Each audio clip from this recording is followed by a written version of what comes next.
small plane crashed in Lawrenceville yesterday around 5 p.m. in the back of this house.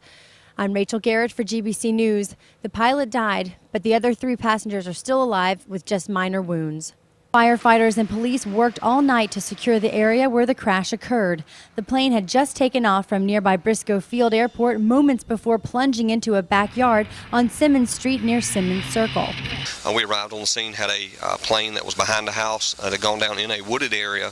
The plane was engulfed in flames. The pilot was still on board the plane. The pilot is deceased. He is the only fatality at this point.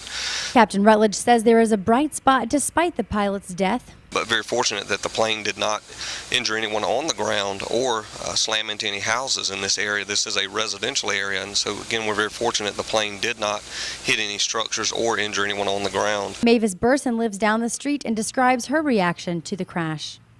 I heard this explosion, and I don't know what is going on. I ran to the door and looked down the street, and I saw smoke coming up from what I thought was one of the neighborhood houses. Burson's husband, who was not there today, witnessed the plane falling and called 911.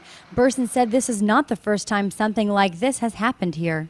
10, 12 years ago, a little plane fell back there in almost the same identical spot, and 2 guys walked away from that crash. The deceased pilot's family came to the site today but did not wish to comment. The 3 other passengers, who were all male, were treated at Gwinnett Medical Center. As for other damages, it looks like the plane may have impacted a tree in the front yard, also damage to a tree near a pond in the backyard just before the wooded area. So the medical examiner's office has not yet released the name of the pilot.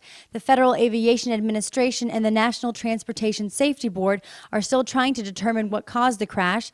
Today they completed their on-scene investigation, and now the plane will be moved to another location for further investigation. For GBC News, I'm Rachel Garrett.